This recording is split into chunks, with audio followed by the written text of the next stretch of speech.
¿Cómo se heredan estos antígenos? Los alelos que determinan el sistema ABO en realidad son tres. El IA, como lo tienen acá a la izquierda, I superíndice A, I superíndice B y el I recesivo, que es I minúsculo. Quiere decir que estamos frente a una situación de alelos múltiples, ¿no? Porque hay más de dos posibilidades típicas que son el dominante y el recesivo, ¿no? Acá hay dos dominantes que entre sí son codominantes. Tendríamos que escribir así, ¿no? Que el I, a ver, arribita voy a poner que el IA tiene la misma fuerza de expresión que el IB, que determina la presencia del antígeno B, y estos dos, en realidad, tienen mayor fuerza de expresión que el I recesivo, ¿sí? En esta formulita que les estoy colocando, entonces lo que estamos viendo es que el IA con el IB son codominantes entre sí, es decir, los dos tienen fuerza de expresión cuando se encuentran juntos en la constitución del genotipo de una persona, y frente al I recesivo, estos son dominantes, mientras que el I chiquito es el que no tiene fuerza de expresión.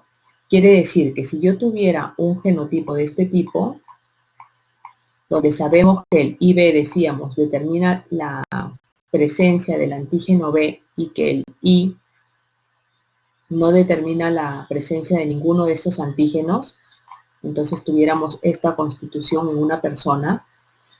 Ustedes dirán, bueno, acá tengo lo que determina el antígeno B y aquí a la derecha lo que determina el O. Pero como este de aquí es dominante frente al recesivo I minúscula, entonces se expresa este, ¿no es cierto? Se expresa el IB. Y por eso la persona será grupo B. Pero hay otra situación también de genotipo para las personas que son grupo B. Ya se imaginarán ustedes que tenemos esta otra posibilidad entonces, ¿no?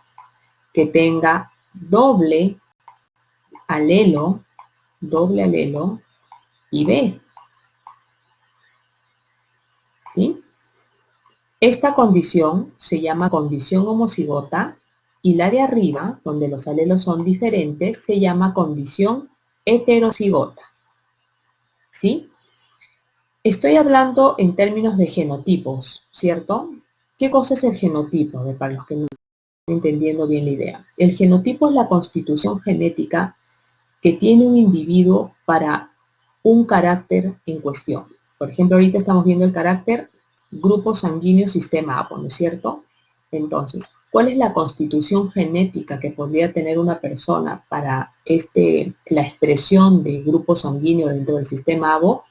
Estas son dos de las posibilidades, ¿no es cierto? Veamos todos los genotipos posibles entonces de combinación de estos tres alelos que hemos dicho.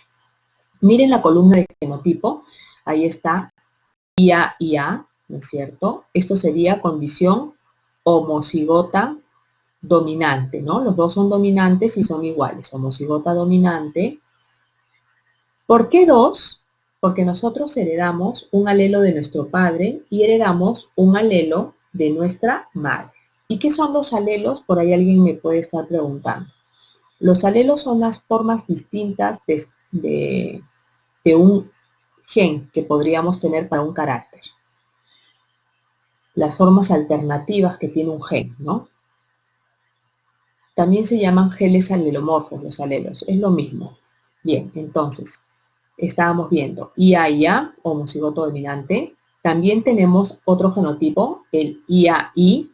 ¿Cómo dijimos que se llamaba esto? Esta condición, cuando los alelos son diferentes, heterocigota, ¿no? Cuando son diferentes, heterocigota. Ambos genotipos, ¿qué tipo de grupo sanguíneo especifican en la persona? O sea, ¿cuál sería la expresión de contener este genotipo? ¿Qué expresa físicamente observable o medible? ¿Cuál sería el fenotipo de esta persona? Grupo A, en ambos casos, ¿no es cierto? Grupo A.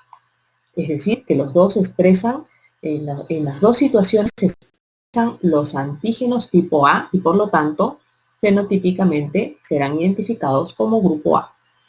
Para el caso del grupo B, tenemos la misma situación. Tenemos la condición homocigota que estábamos señalando hace un momento y tenemos la condición heterocigota. En ambos casos, esta constitución genética especifica grupo B, fenotipo grupo B, ¿no es cierto? Porque en el caso de abajo, como decíamos, este alelo y el índice B es dominante frente al I, así que este se va a expresar. Por eso les puse la ecuación acá arriba, ¿no? Para hablar de fuerza de expresión. En el caso de II recesivo, es decir, homocigoto recesivo sería este genotipo, ¿no? Aquí sí vamos a ver que se va a poder expresar el grupo O, porque como el recesivo está con otro recesivo, sin presencia de algún dominante que enmascare su expresión, entonces se expresa con normalidad y por eso será grupo O, homocigota dominante, recesivo, perdón, homocigoto recesivo sería este de aquí. ¿Ya? Me están escribiendo ahí en el chat, por si acaso, aclaro, esta condición de II minúscula sería homocigota, porque los dos son iguales, pero recesivos. En cambio aquí arriba son homocigota dominante, igual que aquí, ¿no es cierto? Muy bien.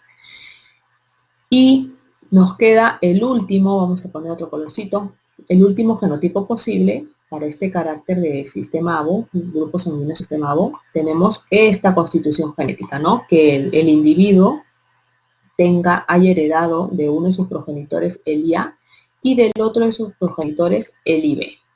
Como ambos son codominantes, ambos se expresan y por eso decimos que tanto se expresará el antígeno A como el antígeno B en la superficie de sus eritrocitos. Los dos van a aparecer, ¿no es cierto? Porque tienen los alelos para los dos y los dos tienen fuerza de expresión, así que los dos se expresarán. Y la persona fenotípicamente, ¿qué grupo es? AB, ¿cierto? Muy bien. Esto es con respecto a la herencia. Hablé de mínimamente 2, dije genotipos mínimamente 2, porque hay caracteres que están determinados solamente por un par de genes, ¿no? El que es heredado de la madre y el que es heredado del padre. Pero ojo que hay características nuestras que están codificadas por más de un de genes, donde participan varios genes, lo que se llama la herencia poligénica, ¿no? Ahí se complica un poco más la situación. Por suerte, para lo que estamos viendo hoy, justo está determinado solo por un par. Sigamos. Muy bien. En el caso del sistema RH, o también conocido como factor RH, aquí la identificación se hace por la presencia o ausencia del antígeno D. Como pueden ver en esta diapositiva, en realidad el sistema, el factor RH, que ahora más se conoce como sistema RH, se considera que está constituido por cerca de 45 antígenos, donde 5 son los más importantes, ¿no? Lo que acá les estoy colocando. El C, D, C recesivo, E dominante, E recesivo. Pero el más importante, como ya se imaginan, el que está en mayor concentración y que nos puede traer problemas justamente de incompatibilidad, es el D. Por eso que básicamente nos basamos en la tipificación de ese antígeno D. Bajo la teoría de Fisher-Race hablan de 3 genes, entonces con sus variantes, como les digo, recesivas y dominantes, pero bajo la teoría de Wiener solamente habla de un par, ¿no? Y lo representan como R. En realidad en la actualidad se está utilizando como que fuera una mezcla de los dos, porque utilizamos estas dos posibilidades, pero con el antígeno D, ¿no? Hablamos en base al antígeno D, que está más bien en la teoría de Fisher-Race. A ver, vamos con la siguiente, a ver si se entiende mejor esto. Bien, bajo entonces esta tipificación del sistema RH, las personas que son RH positivas son positivas a la presencia del antígeno tipo D, ¿no? Acá lo tienen representado, miren al eritrocito le han puesto esas estructuras de arriba que representan al antígeno D. Entonces son RH positivos los que sí tienen el antígeno D. Y son RH negativos los que no tienen este antígeno D, como lo están viendo abajo. Igual como comentamos en la tipificación del sistema ABO, las personas entonces que tienen el antígeno en su superficie no poder sintetizar definitivamente un anticuerpo ante sus propios antígenos, ¿no? Entonces no genera inmunoglobulina anti-D, estas personas no tienen, ¿no?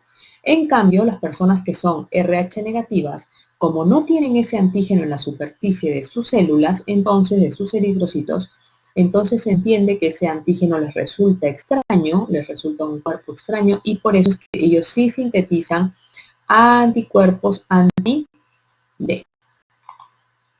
Las incompatibilidades con respecto al factor RH suelen ser bien agresivas, pudiendo causar inclusive la muerte, ¿no? Las incompatibilidades entre madre e hijo, me refiero, aclarando, son más agresivas versus las incompatibilidades en madre e hijo que se está gestando en lo que es el sistema ABO. Habrán escuchado ustedes entonces el caso justamente de la enfermedad hemolítica del recién nacido, conocido como eritroacidosis fetal. Esto sucede cuando la madre es RH negativa y engendra y gesta entonces un bebé que más bien es RH positivo. Esto porque el padre ha sido RH positivo y justo el bebé heredó esta constitución, ¿no? Aquí vamos a tener un problema. Si fuera al revés, no, pero esta forma donde la mamá es la RH negativa y el hijo es RH positivo, sí. ¿Por qué? Porque la madre, al no tener ese antígeno, entonces el antígeno le resulta extraño y sí sintetiza anticuerpos anti-D. Si el hijo entonces es RH positivo, esos anticuerpos podrían atacar los eritrocitos de su hijo, ¿no es cierto?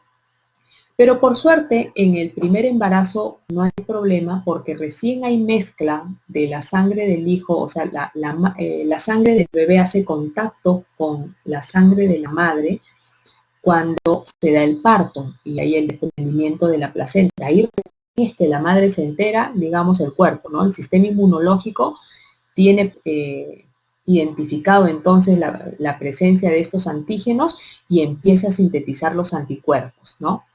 Y ya estos anticuerpos se quedan en la memoria inmunológica entonces de la madre.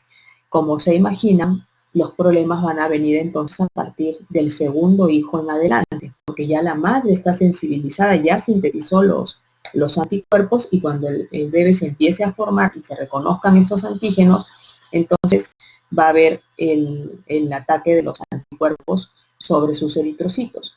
El cuerpo del niño va a tratar de sobrellevar esta lisis que se va a ir dando y por eso puede presentar pues órganos agrandados, puede presentar esplenomegalia, puede presentar hepatomegalia, aparte de que la hemoglobina liberada por la destrucción de los eritrocitos se cataboliza, se degrada y se convierte en bilirrubina. Y la bilirrubina, creo que ya les había dicho en una clase teórica, resulta ser, cuando estábamos hablando, si no me equivoco, de carbohidratos, ¿no? La bilirrubina resulta ser una sustancia que en altas cantidades resulta tóxica, especialmente para el cerebro, ¿no? Imagínense el desarrollo del bebé, ¿no? Pero esto se puede evitar, como les digo, ¿no? Esto se puede evitar sensibilizándola gradualmente a la madre, haciéndole, como les digo, un proceso pero gradual. Pero claro, esto lo podemos realizar aquellas mujeres que sabemos que son RH, que somos RH negativas, ¿no? Entonces, la primera responsabilidad en realidad está en la madre, en el reconocimiento de su grupo sanguíneo. Todos debemos conocer nuestro grupo sanguíneo, pero especialmente las mujeres, pues vamos a gestar nuevos seres, ¿no? Y así que tenemos que tener buen conocimiento de cuál es nuestro grupo sanguíneo. Cosa que si somos RH negativas, sabemos que lo más probable es que nos vayamos a cruzar con un RH positivo porque sabemos que los positivos son los más abundantes y es lógico que nos vayamos más a encontrar con RH positivos que con RH negativos y que hay este riesgo de que el hijo que engendremos sea RH positivo, ¿no? Entonces, si nos hacemos las sensibilizaciones, no va a haber problema y los otros embarazos pueden desarrollarse de manera normal, pero todo parte del conocimiento. Las personas que son RH negativas son muy escasas. No es muy común esto del RH negativo, ¿no? O sea, las que no poseen el antígeno D. Lo recomendable es que estén inscritas en el banco de sangre de su localidad, porque como no son muchas, entonces suceda un accidente, Dios no quiera, lo que generalmente sucede cuando hay una necesidad de sangre en una familia es que los mismos familiares den sangre, ¿no? Esa es la primera línea de apoyo, digamos. Pero en este caso, como les digo, no siendo un grupo común, se va a necesitar de otras personas. Por eso es bueno que estén inscritos para que entre ellos puedan donar, ¿no? Se puedan donar sangre. En el caso de las incompatibilidades madre-hijo con respecto al sistema ABO, no suelen ser tan agresivas. También puede darse incompatibilidad, como les digo, pero no suelen ser tan agresivas. A lo mucho el niño puede nacer un poquito histérico, pero como les digo, con un poco de fototerapia se puede superar la situación, ¿no? Pasemos a la siguiente. No, vamos a retroceder entonces con la laminita que les dije, vamos a dejarla para después. Ahora que ya tratamos RL, volvamos.